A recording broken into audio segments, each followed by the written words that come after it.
బిడ్డలారా ఎక్కడున్నారు మీరంతా? బొంబాయిలనా, దుబాయ్లనా? ఎక్కడున్నా సరే ఎంటనే మీ ఊరికి ప్రయాణం గట్టుర్రి. ఇక మీ బతుకులు బంగారి బతుకులు అయినట్టే. ఎందుకో ఎరికేనా, కేసీఆర్ సారు ఇలా మీ జిల్లాలో అడుగుపెట్టిండు. అరే రే రే రే రే, ఏం వానా ఏం వానా, వరాల వానే పోర్రి. మీ బతుకులు మారినట్టే, నాది గ్యారంటీ.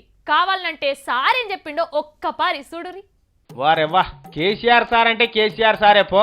మన తెలంగాణలో పెట్టుబడి పెట్టేందుకు ఎవరన్నా వస్తారు కదా, బయట దేశాల పొంటి బయట రాష్ట్రాల పొంటి, గాళ్ళ కోసం కిటికీ ఇంకా జరంత పెద్దగా తెరిచిండు. గాలి మోటార్ల దిగింది ఆల్చమే లేదు. సర్కార్ తరపున మనిషి పోయి పూల గుత్తాల చేతుల పెట్టి రాండ్రి సార్ అని చక్కగా కేసీఆర్ సార్ తానికి పట్టుకొచ్చి ఏర్పాటు చేస్తున్నారట. కానీ ఎంత మంచి పని ఇది. పెట్టుబడి పెట్టేటోళ్ళ గాలి మోటార్ దిగిన కాడికి వెళ్ళి సేవలు సురువైతున్నాయి అన్నట్టు. ఇక మన సేవలకు పిదావుడు గ్యారంటీ.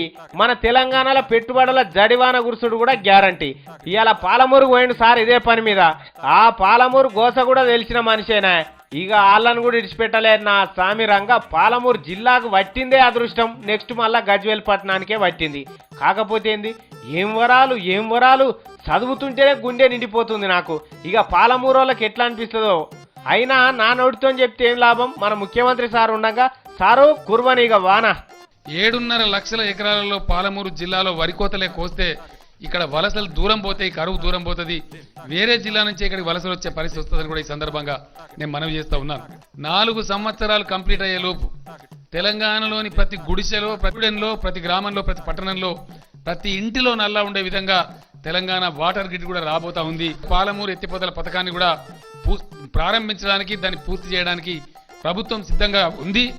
రాబోయే 4 సంవత్సరాలలో సుమారు 20,000 కోట్ల ఖర్చుతోని మొత్తం మైనర్ ఇరిగేషన్ ట్యాంకులన్నింటినీ కూడా రిస్టోర్ చేయబోతా ఉన్నామని కూడా ఈ సందర్భంగా నేను తెలియజేస్తా ఉన్నా. రాబోయే 3 సంవత్సరాలలో, మీకు అంత పెద్ద స్థాయిలో చెప్తే అర్థం కాదు, 3 సంవత్సరాలలో తెలంగాణలోని ప్రతి గ్రామంలో, ప్రతి పల్లెలో 1,20,000 మొక్కలు మనం నాటబోతా ఉన్నాం. కొత్తగా వచ్చిన వాళ్ళు హెలికాప్టర్లో, విమానంలో చూస్తే ఇది పాలమూరు జిల్లానా లేకపోతే దట్టమైన అడవి అనుకునేటువంటి పరిస్థితి తీసుకురాబోతా ఉన్నాం. విన్నారా, మన పాలమూరు జిల్లాను అడవి లెక్క తయారు చేస్తా అంటున్నాడు. చూస్తే కూడా ఎవరు గుర్తుపట్టొద్దట. గసొంటి పాలమూరు చేయబోతున్నాడు అంటే ఎంత పెద్ద కార్యం ఇది. వేరే జిల్లాల పొంటి, వేరే రాష్ట్రాల పొంటి కూలినాలు చేసుకొని బతుకుతున్న పాలమూరు బిడ్డలారా, ఇక మీరు పారా గడ్డపార కింద పడేసి వచ్చేయండి మీ సొంతూరికి. బొంబాయి, బొగ్గుబాయి, దుబాయ్ ఇడిచిపెట్టి ఊరికి పయనం కట్టుండ్రి. మీ చెరువులలో నీళ్లు ఎన్నున్న సంగతి కూడా మన సార్ గాలి మోటార్లకేం చూసి రాసుకున్నాడు. 30%, 40% అనేది. 7 లక్షల ఎకరాలకు నీళ్లు ఎగబడుకొస్తున్నాయట.